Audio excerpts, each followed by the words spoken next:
Hello, people. So, Champlain Towers South, right? We know it.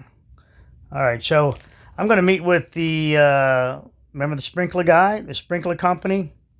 I'm going to meet with him soon, and when I do that, we're going to do a little mini interview for you guys. If you can come up with questions you want to know about the Champlain Tower South and the sprinkler system, I'll ask them.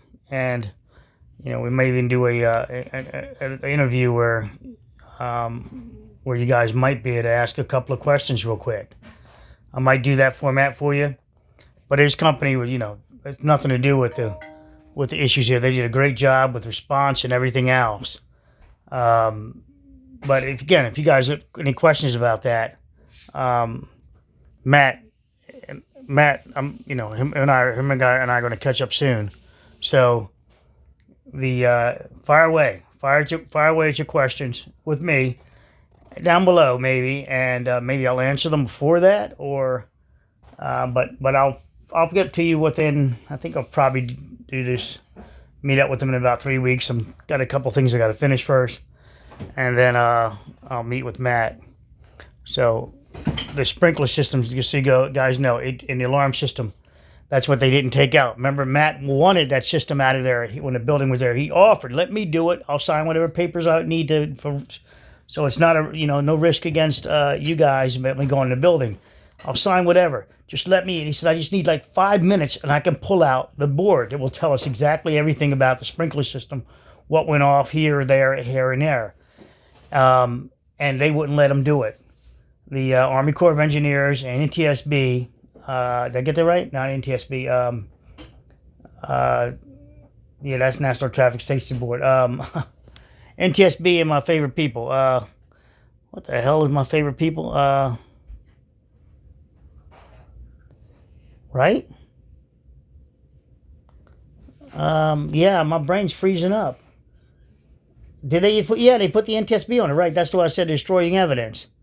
Yeah, I just found this weird that my brain froze for a second. And I was thinking about it. Yeah, so they wouldn't let him grab it. Remember, they're talking about the hard drives that they're trying to piece it together. Well, Matt offered to go in there to go get it out, and that building we know was stable. It was there. It was okay for the longest time. And he said 5 minutes, and they were in and that building anyway with the firemen and things like that. And when they did demolition, setting the demolition charges, they were all inside that building. And never once did they remove the computer system that would have told more about the story than a little bit. It would have told so much. Since it survived, it might even told where it began on which floor started collapsing. But in their wisdom, the Army Corps of Engineers and NTSB and the engineers that were there, nobody thought in the fire department. Nobody would listen to Matt about, "Let me take it out, let me remove it, and we'll have the data." So they forced Matt into a lawsuit, forced him into settling on a lawsuit, settling on it, and then they fucking drop his insurance. Just what I talked to you guys about the insurance. They give him notification, "We're going to dump you." After that, after they told him, "Oh, yeah, we're going to do this." Those son of a bitches, they dropped everybody, as I understand, but they dump him after they pay, but they give him time. They give him a little bit of time to find a new policy. But the policy down there just skyrocketed for him, all because they didn't want to fight. They didn't want to fight, and I told you why they didn't want to fight, because they knew they want to recoup all the losses.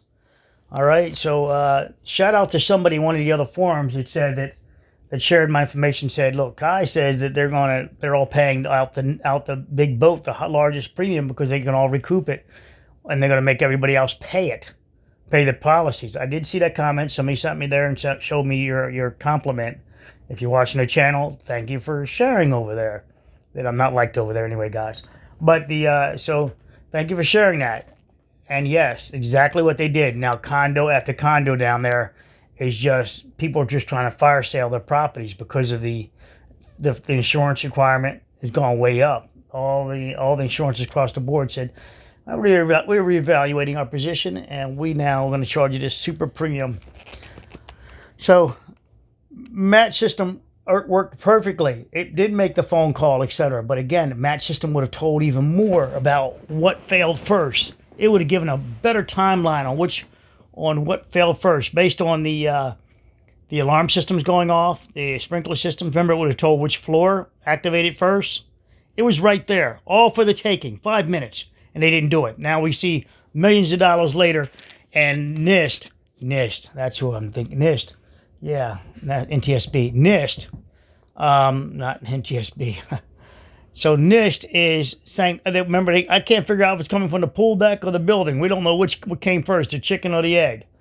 And of course, that means they're killing off witnesses, because they won't talk about the witnesses that made the phone call. She saw the thing, she's still in the building. She's talking for 5 minutes. What are you saying? Part of the, are you telling me now that part of the building collapsed next to her and it was stable at some point? So remember, they haven't done a model yet. So when they do the model, remember that they're going to have to put this lady in there, Cassandra Bilodeau Stratton, Casey, as her mother. Her mother talked to me. She's a nice lady. You know, my condolences to her again. So Casey was on the phone for many minutes. All right, the other lady did all that action and running out her room and then going down the hall and all that. So there was many minutes went by NIST saying we're not sure if it's the building or the pool deck first. They're implying that, okay, part of the building collapsed and that it then had a 5-minute delay, and then it collapsed the deck, or it had some delay, and then it collapsed the deck. That's when Casey can make a phone call. And then the rest of the building collapsed. That's what they're implying took place. They're actually implying building, deck, building again by inference, right? If you're telling me you're not sure if it's the building or the deck collapse, okay. So that means when Casey comes out, you're telling me that right by then, when she observes the deck collapse, that they leave open that, oh, it still might be the building that went first. So that's saying the building went first is what they're saying, because they're leaving it open. And now the deck collapses, and then Casey goes out to investigate from the balcony and calls her husband, and they have a chat. And one lady, Amygdala, I told you about that. She does quite a few things, but they're implying that. And then we see the building collapse. So they're implying building, deck, building again. Ridiculous. Fucking ridiculous. It's building, some deterioration at the rattling took place at the building, and I think it's the top floor, believe it or not, because we've already got the top floor collapsing. When they're trying to tell us that it's 4 or 5 columns over, we have a collapse of one column on the pool deck that's able to pull through with the redundancy of all those decks tied in with concrete and rebar above, that it's able to pull all the way from the top down, just this one little valley, if you will. It's just theoretically it can happen, but it won't, because the spans from column to column. If you just pull out one fucking column, throw it away. You can't. That column you're trying to throw away, that's the same column that appears in the video by the lady across the street. That is the building's column. They're supporting the structure that they're trying to say disappeared. There's another one back behind it we can't find. That's in the pool deck, guys. Don't fuck that one, right? More importantly, we're looking at the one that did not go down. We're looking at the structure of the building. And they've got millions and millions of dollars, and they can't put this together. They've got hundreds of years of engineering amongst them, and they're just clowns in the dark. So they're millions of dollars and trying to tell you that this column right here collapsed is what they're trying to imply. We're looking at it. Does it look buckled to you? Yeah, we see decking. It presents as decking on the floor. Does it look buckled to you? No. That's in the plane of the building. This is one here is further back. But this is the plane of the building here. One back here is the pool deck. All right, so we're looking at this one. It's, all that trash they talk, that the pool deck went down and it could cripple that member. Well, there it is there. Not crippled at this time, not crippled. I think it rattled the building, and the weakest floor is the top floor because of the PSI and also the reduced amount of steel they have in it. I think that with those repairs they had previously before and the way they configured that setup up there, we just have a punching, it's rattled, and at that deck above, we're going to look at the bird's eye view. Over here is the building that stays, okay? We have a column somewhere offset here and one here. They got an offset too. Remember the rectangular array system? It's fully secured here, anchored here. All right, and I think it rattles, but it punches around these guys. And now the deck span, this deck span's here. Once it punches around it, all right, the deck span comes over the next supporting column. And then that's when we get our roof deck, our upper level penthouse area. I don't know how to do this for you. Upper level penthouse area collapses, folds down. At that point, I think it comes down even further. But remember the way these cameras work, where they have expert camera people there, and they're not even telling us how that system worked over there. That the camera might have a 10-second, I'll do that for seconds, okay? So 10-second rewind on it. So the building collapses. Hey, that's Shadow. It notices the building collapse, and it goes back 10 seconds, and it keeps it. Sort of like your iPhones, where you guys can take a picture of someone, and you also get a pre-roll, if you will, you take a photograph, and you get a pre-roll. A little bit of imagery show. It's so fancy. My friend's got one. I don't have that one. I'll probably get one, but I need external storage. I go through so much storage. So I think punch sharing happened here, and that's when it rattled, and punch sharing didn't take place immediately. It took place approximately 5 minutes later. This is the initial collapse and Casey's phone call, the timeline between that and when we hear her notified that, and also when we hear the room 111, when we hear them on the phone saying holy fuck or something like that with the near man. I want to call him the boy because of age, right? The near boy. Maybe you should appreciate that, near man, because you're not gonna be called boy forever, right? So based on age. So near boy, he gets it on recording, the collapse. That's exactly when it collapsed. All right, so we've got one. We got two, but their theory is that they don't know if it's the pool deck or the garage or the here's it here. The building's in place. Okay, this is here. This is the one they're picking on. It's there. It's present. It's not buckled down. You can see the yellow in it. You see the shape of it. It didn't buckle down. I don't think it all of a sudden buckled down now after the failing. If we look at this whole decking, everything there, we see what I call sausages. That's the building's floors where we're connected, all these links. All right, I call them sausages, right? That's what I refer to them as. It helps me reference things, and for you guys to reference them. The floors are connected between each one of the sausage links. So that shows you that everything ripped from their punching shear all the way down, including the that. So and so you guys remember it, punk shear. All right, yeah, I couldn't resist. Hold on. So this is what I want you to see. The firemen were in there for many times, a long time. It's the inside wall there. This is why Matt should have been allowed to remove that system. There was a shitload of precedence that says he could do it. He's signing off for it for one. They need the data for the investigation, and it tells you what happened. They think originally it was a crime scene, right? Don't forget that. Originally this was a crime scene. They had, the homicide there. They had the Israelis come there. They had everybody show up. Originally, it was a crime scene. With that said, Matt's offering to take some of the evidence out for you that you can prove what took place, and they didn't want to hear anything of it. Remember, because this is all about municipalities making money. They do not want to get to it. NIST will not get to a conclusion that the truth is that you shouldn't be attaching pool decks and car decks to a structure. That all the buildings should have, as the one engineer that you guys sent me to many times, I already seen him, he's already copying my material. He stated as such. He was addressing my thing of a fuse, that you need a fuse between here. And that's exactly true. You need it so this can go down separately. With that said, all decks that have vehicles on it need to be treated like bridges and be inspected every 2 years, not this 30-year junk. All right? It's a car deck. It's a bridge deck, and it's a parking deck. So with that said, all parking decks, 2 years, every 2 years, and they got to be the load. The engineer has to sign off on what load it can take, including these electric cars that are massively heavy. Okay. So this is precedence for why Matt could have gotten that. Sprinkler guy could have got. They should have let him get it. Plus, it's a crime scene, right? So why didn't they go after that? So here's the thing. Not this image, but here's the thing, guys. Just letting you look at something.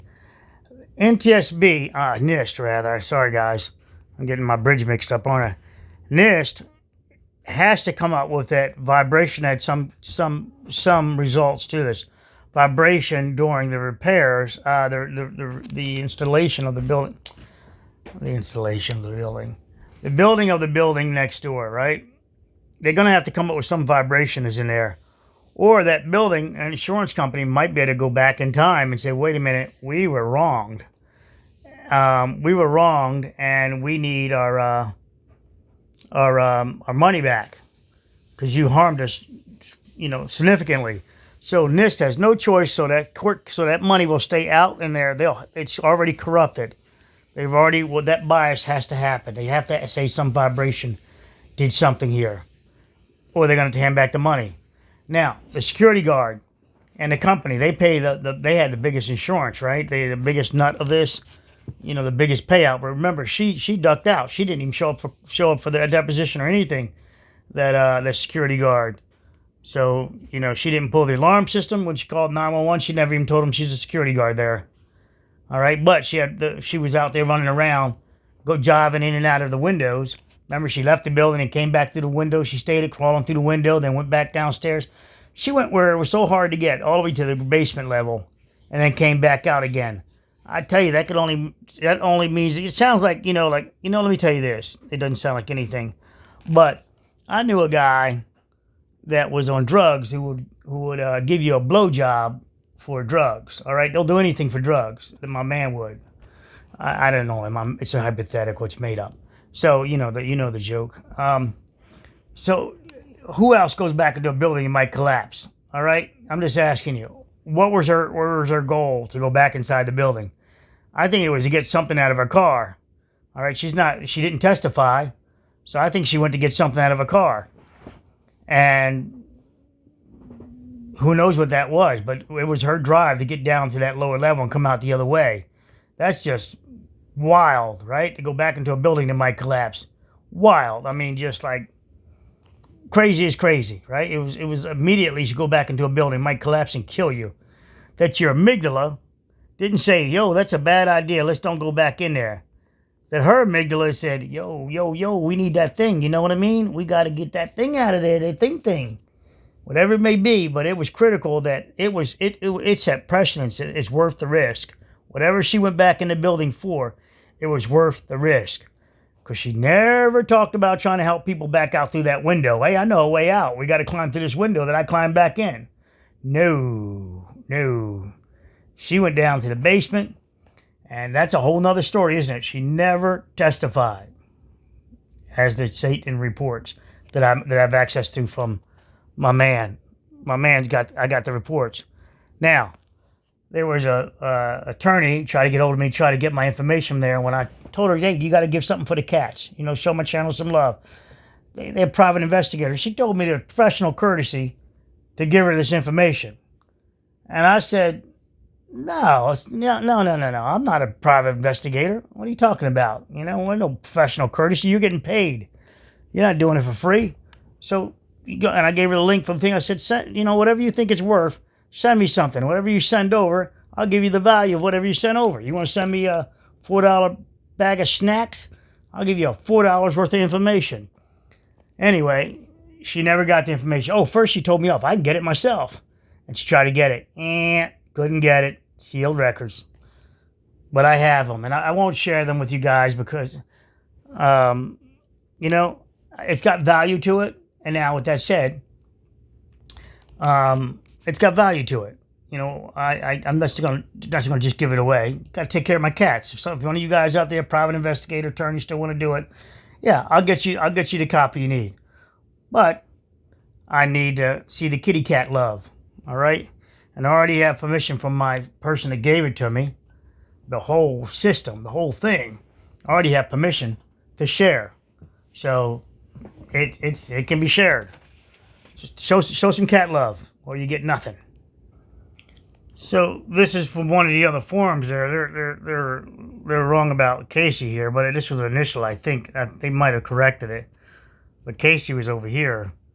Now Casey was in the. I'm not sure if I can say that. I got a lot of things in confidence from the mother, so nope. I'm gonna just let that ride. But Casey was here where she did an observation. Gabe, as they say here, was here as he did his observation, but he doesn't say if he's inside or outside. I put him outside with my observation at one point, but I can clearly put him back inside. The daughter's critical. 7-Eleven is critical too, because remember, 8-Eleven's above it, and this is our girl, the one that has the epiphany. She comes out and her door won't close. All right, her door will not close. 7-Eleven is here, right, and her door is here. It will not close. That means that however you figure that door closed, whichever the slider is, it's bound. All right, she was able to slide it, but it wouldn't close, and she observed the crack up the wall. So the frame, these were at a square at that point, and this is way ahead of time. So this is so the lady filmed, right? Lady filmed. She wakes up because of the shaking. She thought it was wind or storm door damage, the door going on. Casey comes out and observes. He comes out and observes. Gabe's mother is over here, is in the lobby. She hears the rattling. She goes this direction and here to the glass door, here, glass location roughly, and looks out and observes from the glass on the other side of the glass and observes the pool deck collapsed in. She turns and comes back to meet them at the door. And then she leaves. There's a lot of time that went by during this time, Casey, and no, it's not hindsight because I would have died with Casey. I would have died too. I wouldn't have made it out. I would have been too busy looking for tape measure and keys. This lady did exactly what I did, but she did it. I would have got cameras out, photographed, probably do a live video for you guys. And I'd have been dead as shit. No, I wouldn't have made it out. No kidding. I would not have run out of that building. All right. So with Casey was fit, guys. She was friggin' awesomely fit. So if there was a chance to run, she could have ran, but she didn't have the data to run. I didn't have the data to run either. I just saw a hole over here in the deck. I wouldn't have think it had made it over at that point. But hindsight's 20/20. So now you always know to run, right? So over here we have the lady that can't close, her door won't close. She noticed the crack, and that's what made her jet. So this tells you at that time, and then she made it to the, she's on the 8th floor, so she made it down to the 6th floor. She said between 6 and 8, so she was somewhere between 6 and 8, right? So let me see, she's on the 8th floor, right?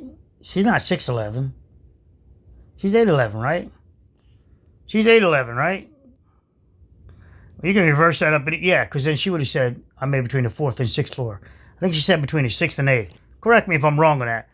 But this shows that this building, upon rattling, her door won't close. So one of these is buckling. One of these is buckling, all right? One of them is buckling, stopping her door from closing. This is critical here. One of these columns are buckling, stopping her door from closing. And remember, this is the column here. This is the column, here. And that's a column. This is the brick inlay for the party wall, for the brick wall for the bedroom to the living room. And that's the a column there. But there's a planter box. So one of these columns up to here is buckled, or that show me go that direction, or when the building rattled, that's where the moment took place. Back it up. So I was doing another tree video. My girl tears were like that, and I was showing the moment when the tree shakes, the branches. When the wind blows on a branch, it doesn't. Here's the branch, right? Let's just do this branch like this. And the wind blows, you might see it flexing from here. All right, this is pretty. That wind can't do anything beyond that point. Let's say it winds from here. It will snap this section here from here, and you'll see the limb on the ground. There's the limb. That means right there. So this is like the tree now. We get a building that's rattling, and our moment is the weakest floor, where the NIST should be looking for, not the whole building. They should be looking at, well, the building rattled, but we have a failure right about here, given to us by the lady. The depth, it does not go into the building, right? So here's our, let's do this. Here's our door right here. Let's give you the doorway. So our doorway is here, right? But there's another door. It's set back in our apartment. It's going out into the corridor, as they call 1980 hallway, we call it, right? Out into the corridor. She does not talk about herself not being able to lock that door. She closes it. That means it did not go that far into the building at that point, but 100% it was out here. Her stating she couldn't close the door and observe the crack up the wall.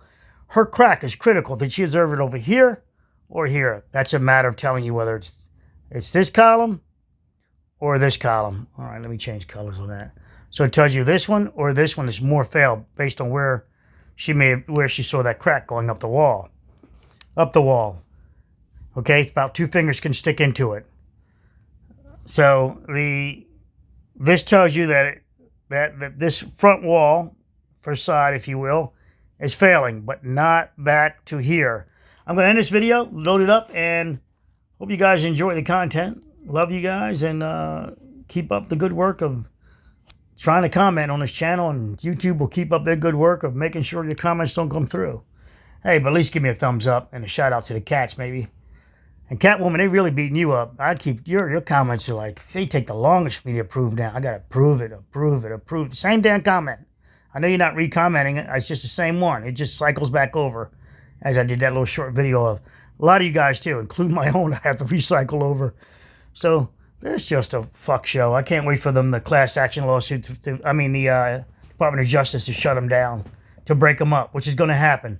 So if you got any Google stock, get out of it, because it might happen within 2 years. It can happen. They can just release it at any time. There is a thing against Google, antitrust. They own too much. They're doing too much. Nastiness. Take care. Love you guys. Bye. Oh, before I go, I wonder how much the CIA is saying. Wait a minute. We don't want you to break up Google. They're in our pocket, and we need their data.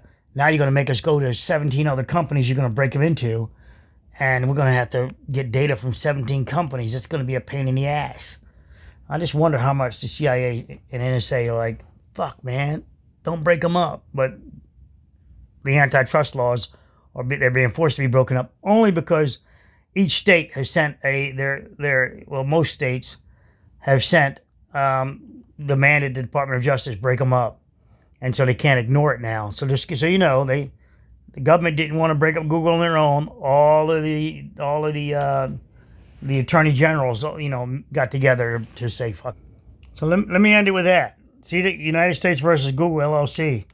This is the Sherman Act. This is the antitrust law. It's not to be confused with this one. They already gave up money on that one, on the Android app one. This is another one where they're going to break them up. And Google already said that they'll break up. We'll break up. Let us do it. And they said, fuck, no, we don't trust you, you piece of slimy shit. What they said. They said, we don't trust you to do it properly. You're just going to make companies you can control. Nope. We'll break you up. And so Google was like, well, so much for telling they were going to break up fairly, because they're like, nope, then we're fighting it then. You see that? So it shows you that they had no intent to break up fairly, because they wanted to do the breakup. They were just going to make companies just subservient to the next. That's all. And it would still be Google. It will still be a Google hierarchy. So no, I can't wait for this to happen. All right, love you guys. Remember, this was about the CTS, Champlain Towers South. And shout out to all of you again for taking, shout out for my kitties. The cats, the ferals, yes, they're all there. George and Bruce, I would say, were not feral. Neither were Gray Cat, because, and neither was Shadow, because Shadow just lays there by herself. But Gray Cat, she was across the street, and then somebody just left her. The owner just left, so I picked her up, took her over. That was the first year. And then and let her out each summer until she started sleeping in the fucking street when cars coming by, slamming, honking brakes to tell her to get out the street. And that one lady said that she was willing to run her over because she had to go take a piss. That one of the neighbors. I'm like, you're shitting me. You could have parked your car. You could have got out and ran her out, ran her off. But she was telling me she was going to run her over. That point, I put Great Cat inside permanently. And that was a long, hard teach to make her stay inside. That was over a year listening to her scream. I used to call her Squeak, because she'd be squeaking loud. She'd be squeaking. And then now it's just Great Cat or Lovely. And then George, he played hard to get to the wintertime. Wintertime came the first year I met George. Summertime, Chip could down to feed him. And one night, maybe you guys heard that story, but here's the new people. One night I'm sleeping downstairs, because I don't sleep right. So my girl sleeps somewhere out in a real bed. I sleep anywhere I can. I'm passing out. So I'm sleeping on the couch down there. She comes down just a little after 3 in the morning, after 5 in the morning, and says, "Hey, your cat was out there just screaming at the house." No, it was 3. It was 3. I remember 3. It was 5 and 3 maybe. It was second day. First day, she says, "Your cat was out there screaming." I'm like, "Why didn't you tell me?" My little Georgie, right? That I only knew him from out. I didn't know him as George then. I called him Cheetah then. He named himself when he came into the house. He went to a room where one of the people that before me that owned his house lived in, and he died in his bedroom. And the guy's name was George. So George was always staying in that room. So I was like, "Okay, dude, that's your name then, George. It's your room. That's your room. Then that's your name." So So the next day, I told her, "Wake me up next time." I was pissed that she didn't wake me up. I wanted that little cat, Cheetah, because he ran so fast like a cheetah. So then next day, she comes down, wakes me up, screams at me, rather, "Your cat's outside." Ooh, I sprung up, ran to the door, right? Door was open. I left my door open. It was snow down there. He was up to his chest in snow. It was that much snow. And he's looking at me. I'm like, "Come on, boy. Come on. Come on." I thought I had to do some more coaxing. George looked at the door. You could see from the distance the door was open, the lights on. He said, what the fuck? Or said he's going to kill me. He'd be a damn kidnapper or something, some cat raper or something. So what the hell? It's worth it. He ran up the steps and flew in the house. I was like, what the hell? That was an easy one. Came in, closed the house. I got George, I say, and George started marking the house everywhere. He was like, "My house." Mark. I'm like, "Whoa, dude, slow that down."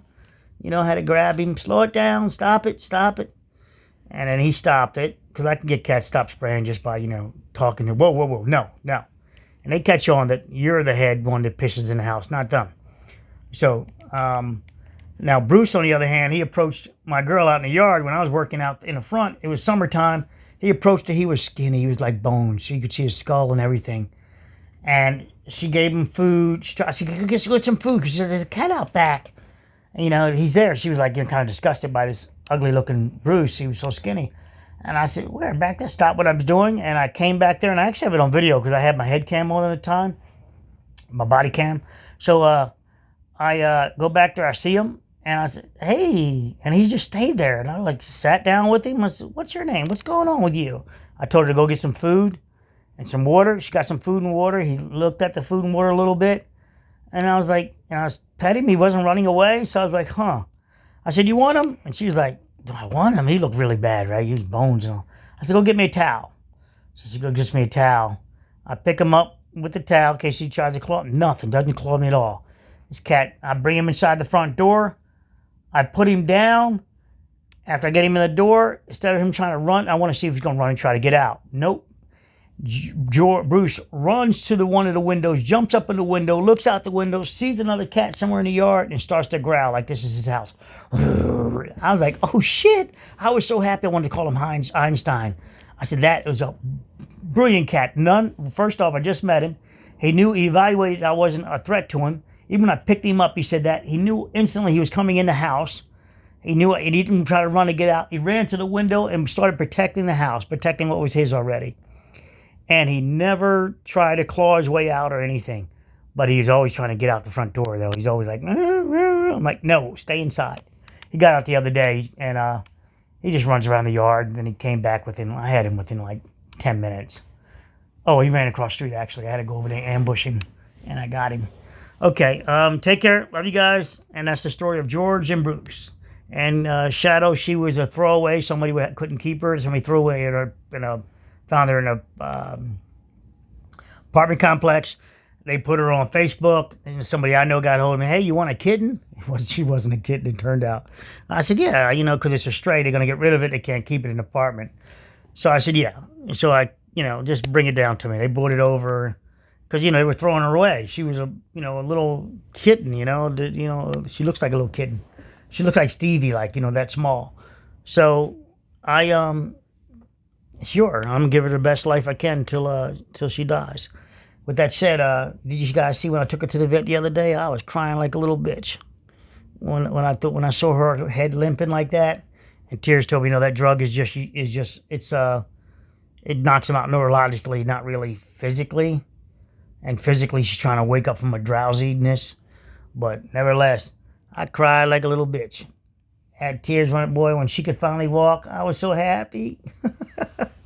So yeah, I love my kitties. So when I finally make my move to jet from the country, it's gonna be no plane. They can't go on a plane.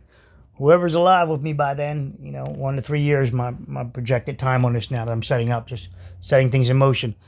We're going by boat. So there's no going to be, hey, we're sorry, the compartment wasn't pressurized for 10 minutes down there and all your cats died. Man, I'd be broken up. No way.